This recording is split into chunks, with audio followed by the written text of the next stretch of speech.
Hey Dawn, how you doing? I'm doing well, Celia. How are you? I'm so good. I'm so happy to see you. We were just talking as we were coming on. It's been a while, but we love each other immensely. So happy to have to schedule an appointment with you to get a sister chat catch up.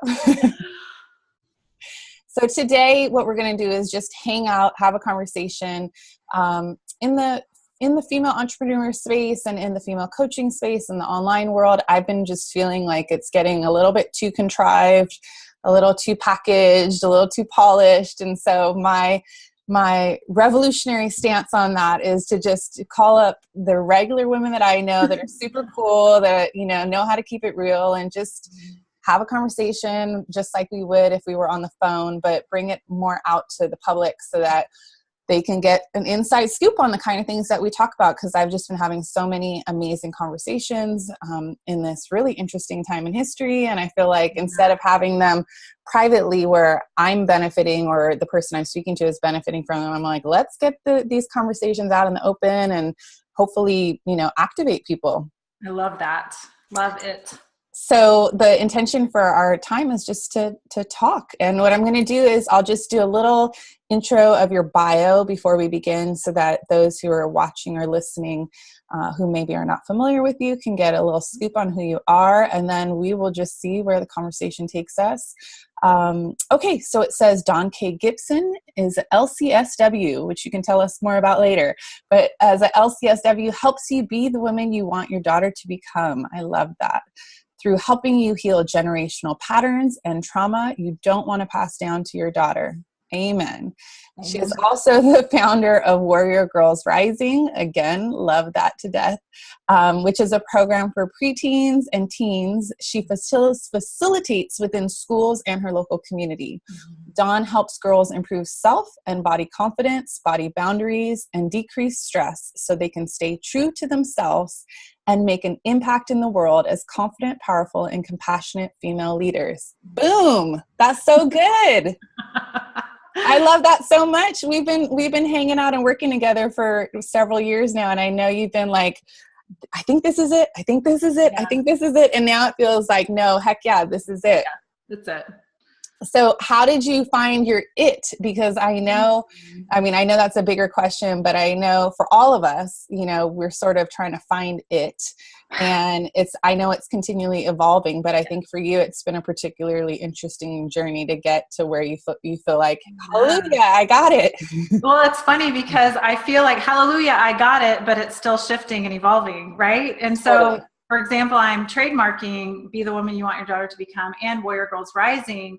But what I'm finding is that the way I'm working is shifting. So it's not necessarily, it's still the healing. It's still the, clearing generational patterns. It's still helping girls feel self-confident in their bodies and sexuality and all of those things.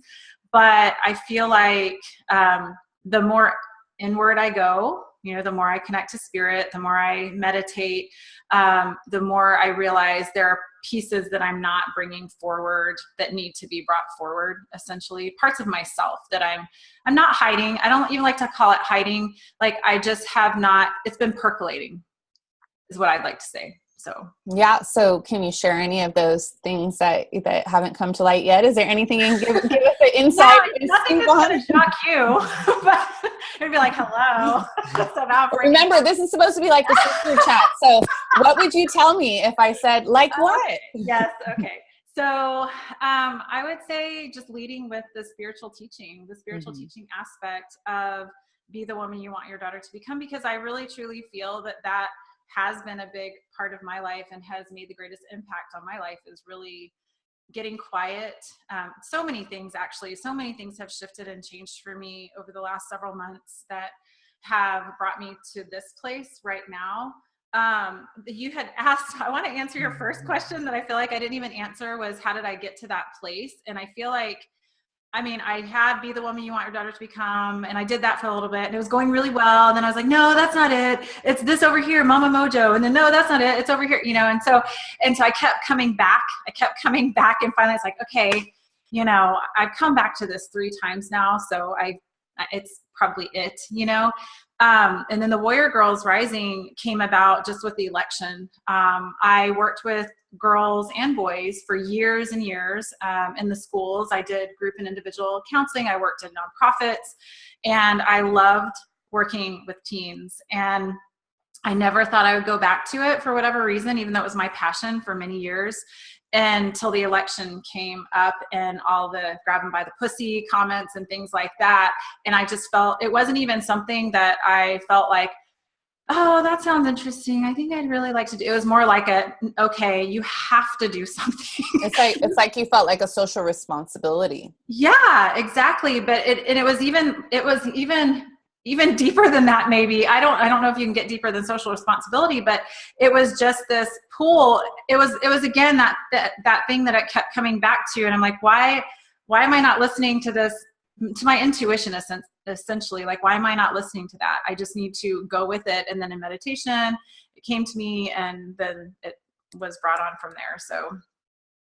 Yeah, well, I think you bring up so many great points that I think all of us can relate to, which is like, we want to find our thing, and we want to like land and it be really good. And whether that's, in corporate America or in professional world, or even as somebody who maybe is not a career person, we still have these aspirations of like finding the perfect thing and having life like come together and magically feel like, oh, now I've arrived. And I think that personally, I just don't think that it happens like that. Like, I think our purpose is ever evolving. Yeah. And, the best we can do is use the tools that we have to, in any given moment, be aligning ourselves to our purpose at that given time, and showing up as fully as possible and in our gifts and zone of genius as much as possible, but feeling like it's just going to be one thing, or it's going to be stable, or it's going to, like make us feel like, we're 100% complete and that nothing is ever wrong with us or anything like that, I think is part of where I'm sort of pushing back against, and feeling like it's not doing us a service as women, but also as entrepreneurs or women pursuing careers, to feel like we need to strive for this thing that eventually we're going to get to, and it's going to be like, oh, now we're here, and I know you yourself have been going back and forth with that as well, because I know you do, you have children, and, you're very drawn to like your home life and motherhood, and then you have the other side of you that's like powerful entrepreneur woman, and then you have your counseling side. So I know there's you have like all these different facets, and you've been really trying to trust that inner voice. Well, I also feel like we, as humans, hopefully, we're evolving and changing and growing. And so for me, that's why I've arrived. I've been doing a lot of contemplating just about the online. When you nailed it when you first started talking just about how this isn't, it's kind of getting watered down or contrived. And I actually got out of a bunch of online groups because I started feeling less connected to me, and more like, let me not right. That there's nothing wrong with making a living, there's nothing wrong with selling, there's nothing wrong with any of that, like, that's not what I'm saying. But for me personally, I have been drawn to my home, and my husband travels pretty much every week, and we made a big move, and it was a great move, but it was a big move, and everybody was kind of on shaky ground, even though everyone's happy. And so there is this pull between, doing for myself and for the world, right? And doing for my family, which is really, raising my children is really my number one purpose, I think, and passion, even though sometimes it's freaking hard. Hey, let's say that again. Sometimes, a lot of times, it's freaking hard. A lot of times. Yeah. It's gotten a little easier since they've gotten a little older, but the postpartum has gotten easier. Don't you miss them being babies? No, I do not. I know. And sometimes, like, I went through a period where I would feel bad if I saw somebody with a newborn. I feel that way now. And then I felt guilty because I'm like, well, this is such a beautiful thing. Like, they have this It is a beautiful thing. And I think you're like, like God prepares you and gives you the strength that you need when you're in the weeds. Yes. And then, like now I feel like I'm closer and more desiring of being a grandmother than I am of being a mom again. I'm like, I'm not in a hurry for my girls to grow up by any means. Like I want to hold on to them, and I love every little minute I have. But like you said, they're a little older now, and they're self-sufficient, and I can be like, I'm on a call, Yes. go entertain yourself. And they know how to do that. And I just remember like, just that it's just like, I have a new puppy. It's just like, you can't leave them unattended. They get into every single thing. They need you 24 hours a day. I want to talk about some of the stuff that you brought up in your work, because as you know, like the trauma wound, the collective trauma wound of all of the people on the planet, but in particular the women on the planet, in particular women of color on the planet, and and the ancestors that have come before us, I feel like are crying out, are bubbling up, are erupting, are throwing their hands up in the air and saying, I don't give a fuck. Like I either need to speak out or tell somebody, or get some help, or deal with this, or whatever, like in a way that like I'm seeing it in my Superfly community. Literally every single call is at least one woman crying her eyes out into a puddle of tears on the ground, luckily in a really safe loving space where we're able to handle that. But like almost to the extent of like, I honestly feel like there's some sort of collective awakening happening right now, where people who have, pushed all of this down for various reasons, for different coping reasons, or have not even dealt with any of the stuff, which of course I'm always like, you need to talk to Dawn, but it's like they're being activated to either the remembering, the re-traumatization, the like the activism and empowerment around it. Can you speak to that? Like, what are you seeing? What can you tell people that are experiencing that? That's such a big question. It is a big question, but you're uniquely qualified on the trauma work. So I'd love whichever way you want to go with this. So yeah, I mean, you just mentioned a lot. I do feel like it is a collective rising up, and I feel like it is time for us to step up. And, in terms of re-traumatizing, that's an interesting word to me. And this is not, this is an opinion. This is not like a professional, like whatever. I didn't learn this somewhere. This is just my opinion. But I don't see it as, because I've heard a lot of people saying, like with the Me Too, and people sharing their stories and even writing Me Too, that it's re-traumatizing for them. But the truth is that the trauma is always there. Mm-hmm. Like the trauma didn't just all of a sudden come back, or we hold it in the cells of our bodies. And I do believe in this generational trauma and ancestral trauma, and that we have the power. And this is giving me chills. Like, this is what's exciting to me, is that we have the opportunity now.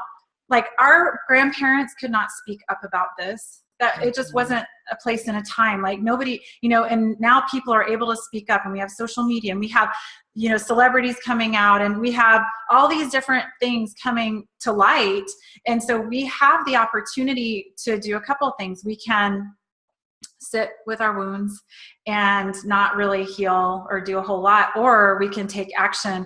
And for some people that is using their voices. For some people it is going to therapy or doing some sort of other practices, EFT or whatever practices work for them to help move the trauma through the body, so we can start healing, so then our next generations don't have to carry this. And so I feel like it's a really special and important time in our society, because women are speaking up and we are speaking out, and we're not, what's been interesting to me is seeing like men say, well, I had no idea. It's like, and what else is interesting to me is I started thinking about all the stuff from being groped, randomly at a festival when I was 12, to having some guy on downtown stick his hand up my skirt, to rape, right?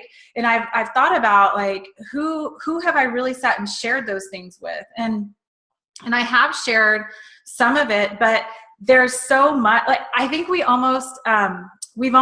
been taught to kind of discount it. It's like, what a jerk, instead of like, wait a minute, right? Like that's not, and I have stood up for myself, in nonviolent, and one time.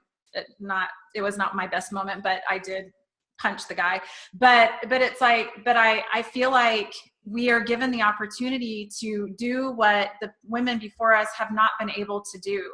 They haven't. And for me, it's looking around and saying, oh my gosh, like, and I knew I wasn't alone, But it's different seeing this person, that person, and this person, just seeing it everywhere. And what blew my mind is the men who one, don't get that it's a power thing, and two, who just had no idea the magnitude of what we go through or what we have to think about when we park our car and go in somewhere at night, or, it's like Joe, my husband, he just does not understand how, as women, I honestly feel like genetically, in our DNA, there's something in some of our genes that has been part of our survival mechanism that keeps us on guard, because we have been endangered. Like, we feel like an endangered species, to be honest. And we feel like, even if we claim that we don't, in our gut, even our instinct, right, that we do. And so I'll be upstairs in the bathroom, putting my makeup on or whatever. And in my mind, the last time I saw my husband was downstairs in the kitchen or something. And then all of a sudden he'll come around the corner, very quietly, but not thinking, and then just be like, hey, and I'll just freak out, like, what? Oh, what are you doing? And he's like, what is your problem? Like, I'm your husband. Like, why are you scared? Like, I don't understand this. And I keep trying to, it's 20 years still, and we're still having this issue of I'm like, you don't understand. You, first of all, tell me when you're coming up, tell me when you're coming around the corner, because if we're going to keep having this scenario, this is what will help me feel more comfortable. If I'm in a space where I'm in the zone and I'm focusing, I don't have my guard up, and I'm in my home. And so then when somebody comes into my personal space that I'm not expecting, it feels like a threat to me. So I'm having this reaction, and I understand that that's some stuff going on with me, but it's also real. And then just on a sidebar, it's real. It's real. It's within your body. It's within your cells. Like, it's still being held there in some way, because it's activating your nervous system. It is activating my nervous system. And I feel like, growing up in the inner city, and by choice putting myself in a lot of high risk activities as a teenager, that, thank God, I survived. And, I just think about the crazy crap I was doing. Like, it's ridiculous, but literally being, in the middle of a lot of people doing drugs, in the middle of lots of people having sex, in the middle of people get gang members and shooting, and those kind of things where you're just like, what the hell? First of all, what the hell was I doing there? Second of all, that was really scary and a lot of high risk activity. And I just know in my DNA that part of my pride and badge was I have street smarts, I have street skills, and I have good coping mechanisms, and I know how to avoid it, or throw up my instincts to protect myself. But I realized later in life, where I'm no longer in those high risk activities anymore, I still am carrying that side of myself that's don't fuck with me. I am just prepared. I tell my girls, and I just think you do have to say this. I tell my girls, I was like, we believe in peace, we believe in love and compassion, we don't judge people, but there are very few situations, but there are some that you're in where you need to fight for your life, and if you have to kill somebody, and it's that's some heavy shit to tell your kids, but I think they have to know. And so can you speak about that piece of the generational, trauma? Because part of what I really want to do is deconstruct some of these concepts that feel a little, whatever, elusive or hard to understand, and really bring it into the mainstream kind of, understanding. I will do my best. I am not an expert on epigenetics. Epigenetics. That already sounds intimidating. If you look it up, you'll get way more information. But essentially, okay, so for example, what is it? It's my egg was created when my grandmother was pregnant with my mother, or something like that.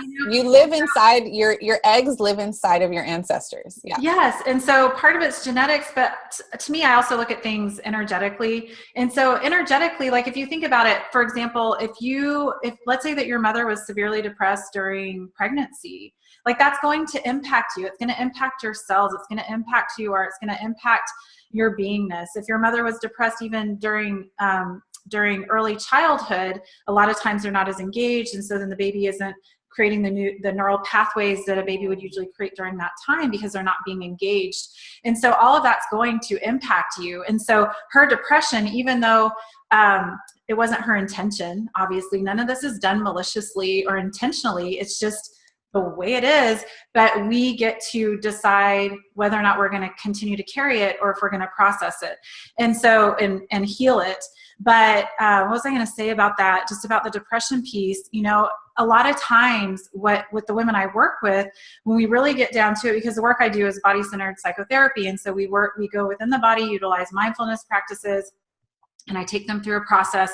And a lot of what comes up is, oh, I've been carrying this guilt or shame or whatever it is, and it's not even mine. Like, it's not even mine. It was my mother's, or it was my grandmother's.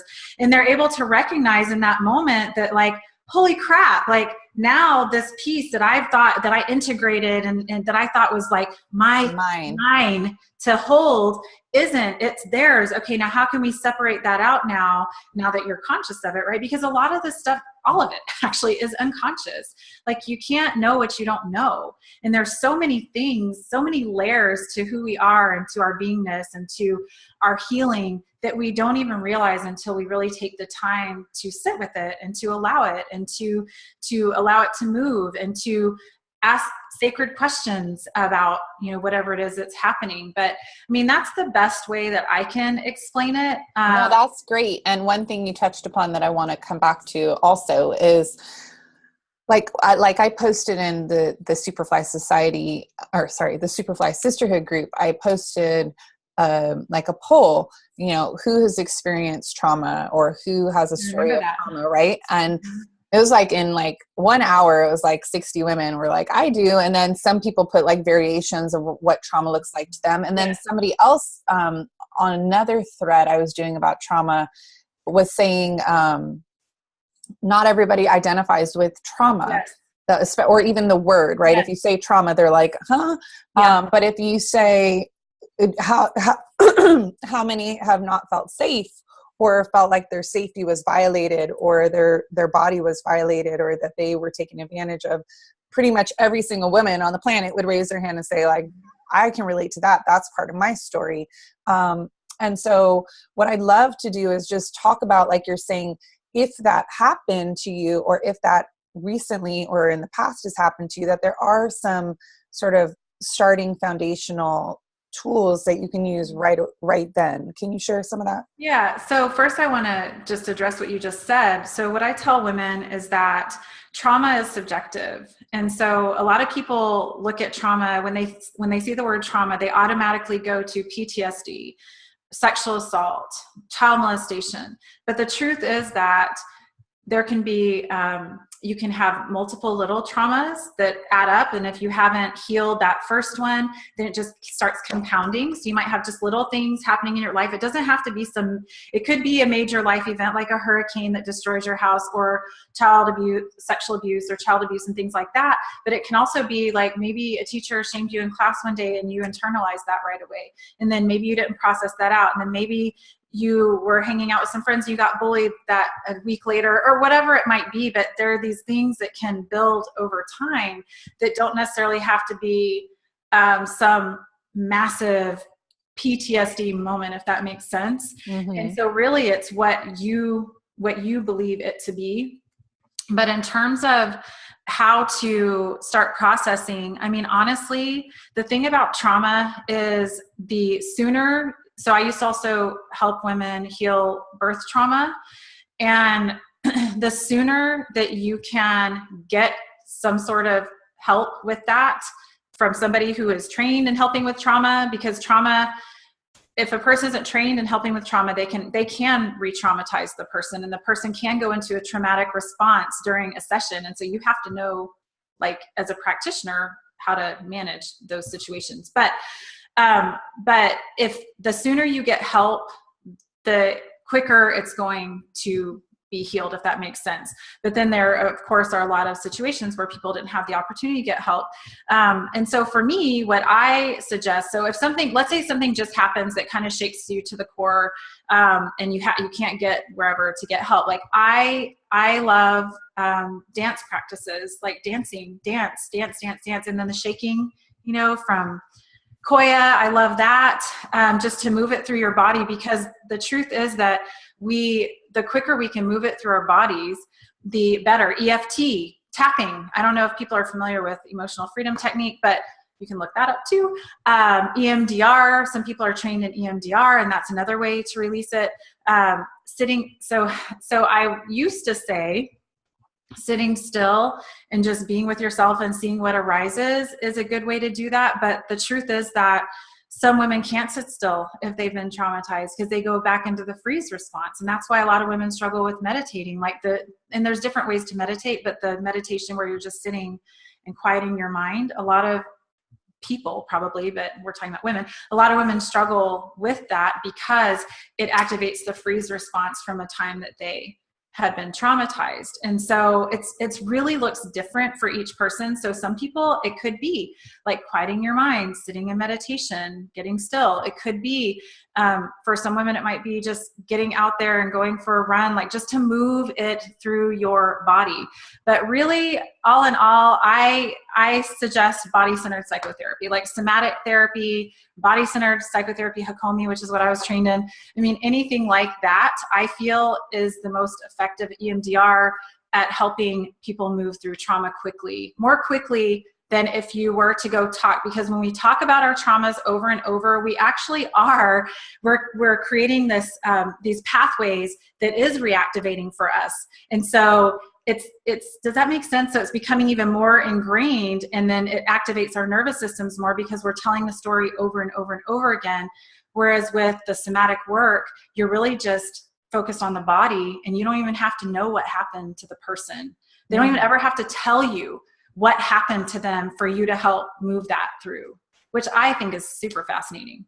That is fascinating. And I think some of this, like, I have a frog in my throat today, but some of what's coming up for me is like a little bit of a pushback around privilege. So I'm feeling like all of the stuff that's come up about like the celebrities, coming forward about sexual harassment and, stuff in like the elite sectors.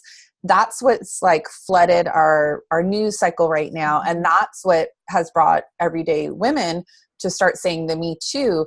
However, what most of the men and people that weren't aware of this trauma thing are seeing is like the celebrity circuit and stuff. And part of what they're going is like, oh my God, I didn't know it was so rampant. There's so many people. When in reality, for the everyday woman, the working woman, the woman of color, this is like almost probably in many ways, almost an everyday occurrence in their life. And so part of what I'm just feeling is like, I guess more a sadness of the divide between those who have access to healthcare and mental health services and income that they can pay privately to people to be able to get the support, and even the access to the knowledge and the, like, what do I even do, or what is even happening to me, that those who know can get it, and those who have money can get it, and those who have the services can get it. And I know that there's clinics and sliding scales and all of that. So not to say like,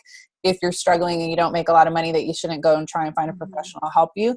But I do feel like, part of me is trying to figure out, okay, absolutely get professional help. However, in the meantime, if you're in the thick of it and it's coming up for you, I mean, what I'm hearing you say is that the traumatic experience creates like a reaction in our body that creates a certain energy imprint that is something that we need to release out of our body. Otherwise it continues to live in our cells, right? And so whether we're aware of it or not, it's living in there, and therefore that's why it's changing the way we show up in our life, it's changing the way we feel, all of those kind of things. And so the main goal is to do body-centered therapy that would release it out of your body, or movement. Yeah. So that's why anyone can turn on music and move their bodies and shake and dance with grief and dance with sadness and dance with all anger, all of those things. Okay. So So what you're saying is through dancing or even through running, and would you need to have the intentionality behind it? Like, would you need to like, get the clarity of like, I'm doing this for this purpose?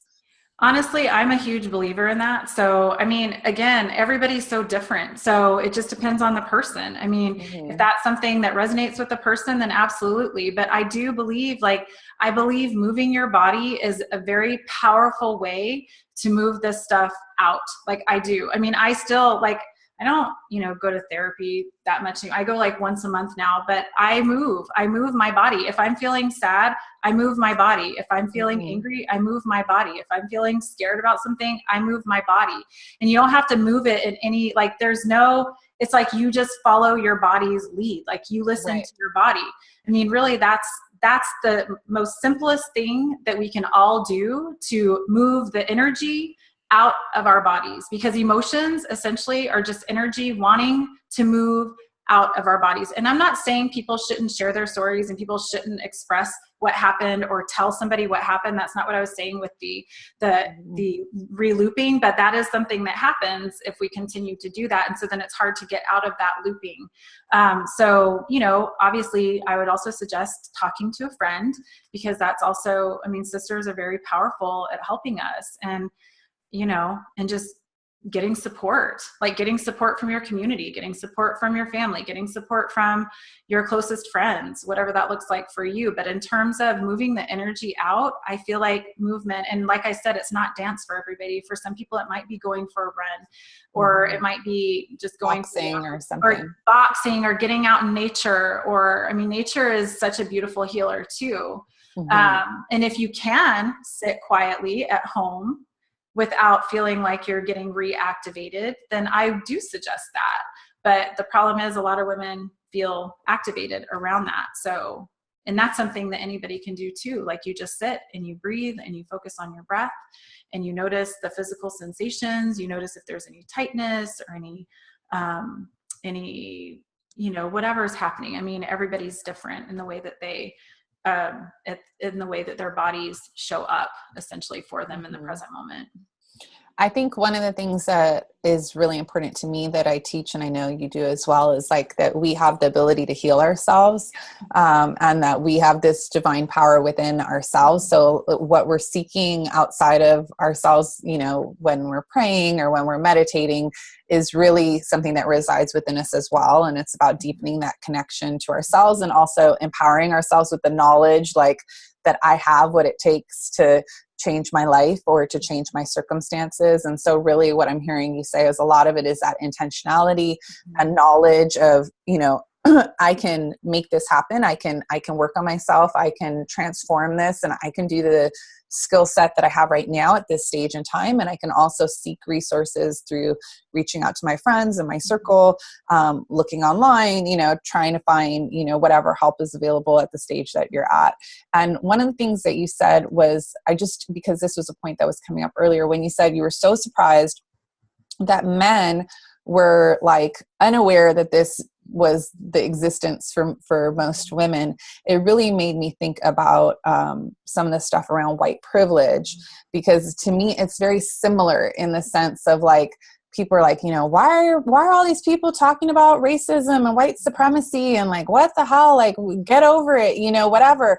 And then you start to hear the stories and people are like, you don't understand, like the way I'm living my life when I just walk out my door and get in my car and take my kids to school, I feel like like my life is in danger. And, like I'm walking around with, a heightened sense of anxiety and fear on a daily basis, which we know like is terrible for our body to be like firing off at that level of activation. And I just think that like it's been very uncomfortable for people to hear the stories and to witness it. But at the same time, it's been really enlightening for people to realize like, wow, you have this whole different experience that I had no idea existed, because I'm in this lane and this is my life and none of that stuff ever happens to me. And so I just thought like, what's the big deal? Like, get over your problems. Like, my life is okay, so your life must be okay. And it just seems so similar to what's going on with the men and women right now with this trauma and assault piece of they're like, wow, I was really blind And luckily there's a lot of people standing up and saying, I was blind to this, but now I see, and I want to pay attention, and I want to be an upstander. And I think even in the white privilege space, that's happening as well. And I know you're somebody who, you know, you've been a great ally, and you've always been so supportive of me and all of the activism work that I put forward, but also within your own circle. And I know that, like, your background, you know, you have definitely some family and friends that are on the more conservative side, but you've really stuck your neck out to even just say, like, I don't quite know, but, like, I know I'm supposed to be having this conversation, and, like, you know, I think we need to, like, rise up to meet what's happening in the world and be open to, you know, realizing our role and how other people are feeling. And so how has the, you know, sort of white privilege space, or just what's going on in the country around race issues, how has that been impacting you? Because I feel like you uniquely have been impacted by it. Well, what's interesting to me, because I was actually thinking about this in the shower before we got on the call, and just about racism in general, and prejudice, and all of those things. And I wasn't even aware that racism existed until I was around 12. And I lived overseas. I lived in Japan, and everybody there was biracial. I used to actually be very jealous that I was not biracial, because all of my friends and the boys that I liked were either African American or biracial or whatever, you know. And so, but when I came back to the States, I get what I'm trying to say is, I feel like it's when I became aware of it, that's when it started impacting me. Obviously not on the level that people of color experience it on a day-to-day basis, but from a place of, like, sadness and compassion, and like I even wrote some research papers in school on it, like, just and having conversations and things like that. But so back in 1980, it was in the 80s. So it wasn't like I was not born in the 40s, you know. I was visiting some family, some extended family, and we went to eat somewhere. And it was a very small place, and we were sitting at the table, and I noticed, like, there all these African-American people cooking, and then there are African-American people getting in line, like, and leaving. And I said, what are they doing? I said, you know, I was in 7th grade. And I said, what are they doing? Like, what's going on? And that person said to me, this is somebody I adored, and still, I mean, I still love them, you know.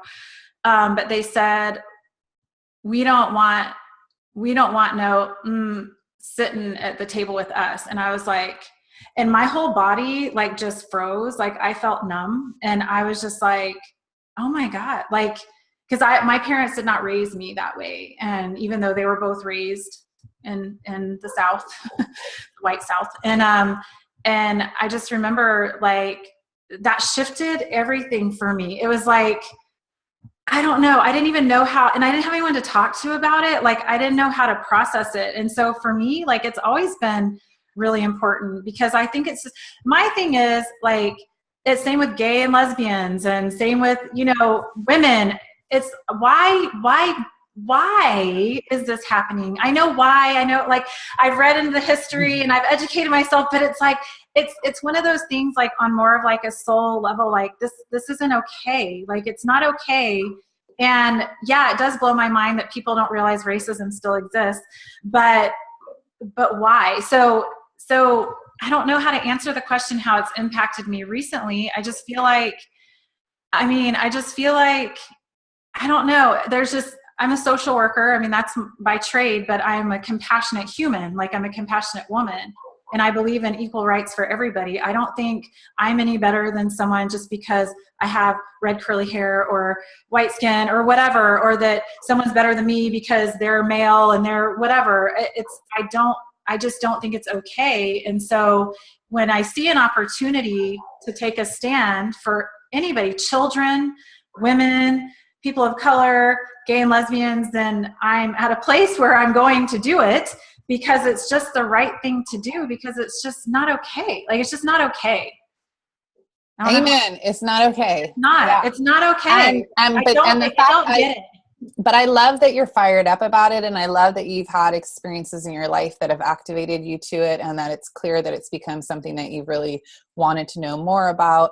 And I just love that, I just really believe that we all need to like step it up, like, whatever that looks like, wherever you're at, wherever you're at, figuring out what is your next step. How can you like elevate? How can you step into the unknown? How can you step into that fear?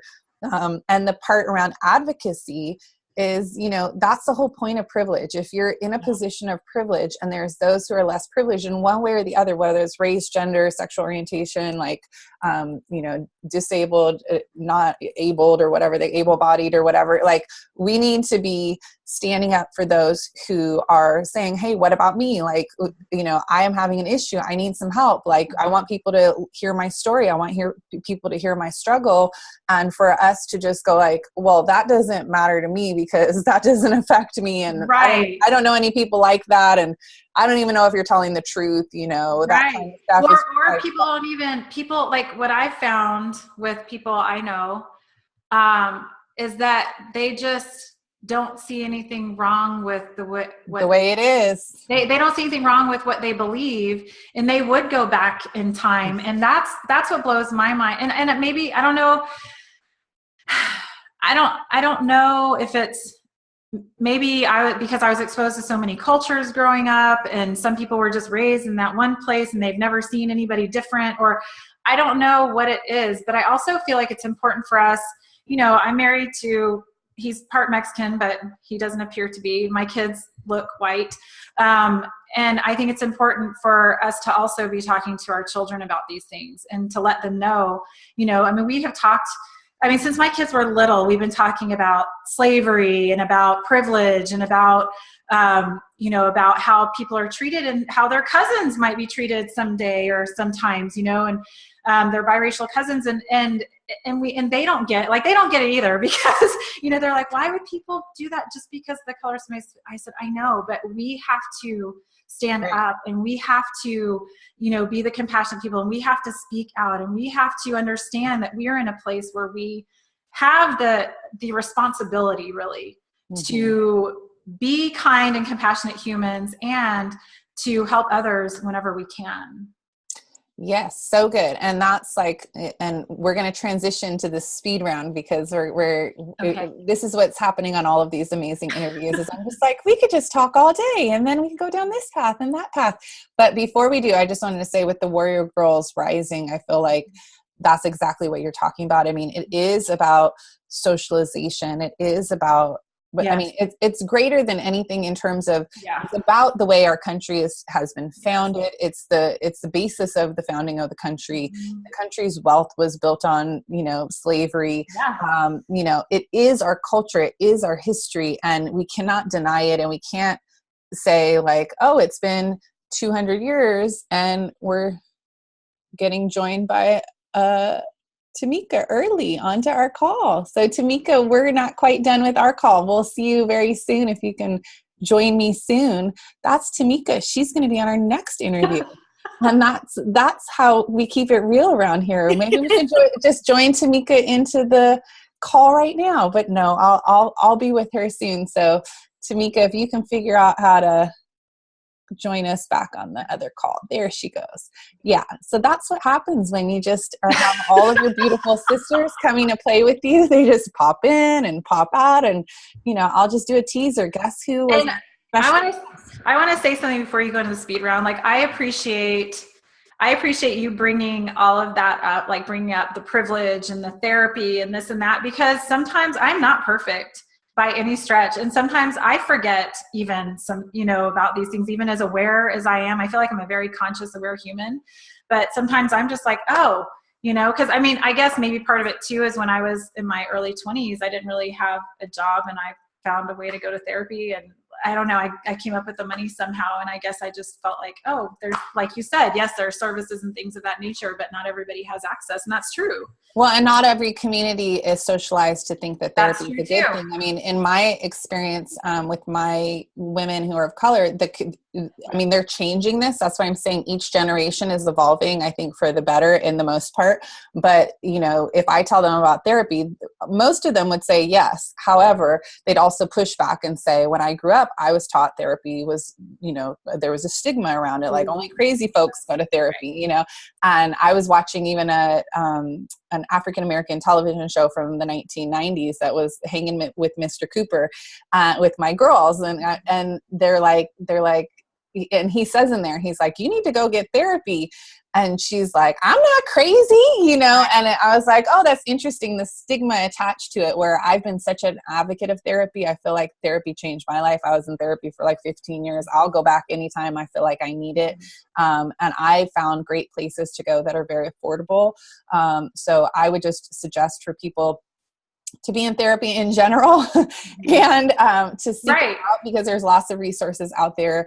And there's lots of like schools where people are getting trained in therapy, where you can work with, people who are getting their hours and that's true get too. sliding rates and all that. So you gotta get it. Therapy wasn't promoted in my family either. Like, it was something I chose to do on my own, and therefore I paid for it on my own, Yeah. So yeah, I mean, and if you can, you prioritize it and you pay for it. If you can't, but it's what you value, and it's also what you can afford at the time. Like, I mean, some people have to pay their light bill and they can't pay for therapy. Like, that's the truth, so. Totally. All right. So since we had our special guest, Tamika, pop in and see her beautiful face, that's the cue that I have another amazing conversation coming with her very soon. So let's culminate our chat with a few of these speed round questions. And then I want to hear if there's any last message that you want to give to the people listening in. So here goes our speed round. Religion or spirituality? Spirituality. In person or online? In person. Speaking or writing? Speaking. Coffee, chocolate, or wine? Chocolate. Sleep or sex? Both. Yeah. Your guiding word for the year is? It was illumination, but I changed it to surrender and flow. Okay. I love how you're like, it was? I think it was illumination. I changed it to surrender and flow. I'm like, I'm all about surrender and flow right now. There you go. The key to healing is? Bringing the unconscious into consciousness. Ooh, that's deep. We need to do a whole nother call on that one. What the world needs most now is? Compassion and connection. Amen. And I know you said you're not going to have a tombstone. You're just going to be burned. I'm going to be Sue, but when you're transitioning on and we're hanging out celebrating you, what do you want us to say about you? Really, that I'm going to cry.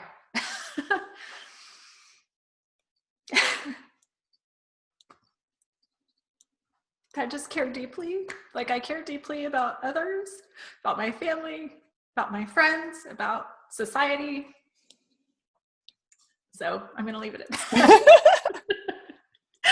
You do care deeply. I love you so much. You're so beautiful. I'm so happy that we had this time together. It means so much to me. Me too. If this is the only time that we can hop on and have a conversation, I'll book an appointment with you any day. Is there anything else that's on your heart that you feel like if there's one last thing I could say, I'd want to say this? I feel like I just want everyone listening to just realize that this is a very special time for us as women, and to do what you can to take advantage of that. Whether that's moving forward in a career that you've been wanting to do for a long time, whether that's speaking out and advocating for people that you've been wanting to advocate for, maybe yourself, whether it's just telling your truth. Like, now is the time. Like, we're here with you. We're all together. Like, we really are. Like, I feel like women have come together in such a beautiful way over the last year, especially. And so just take note of that.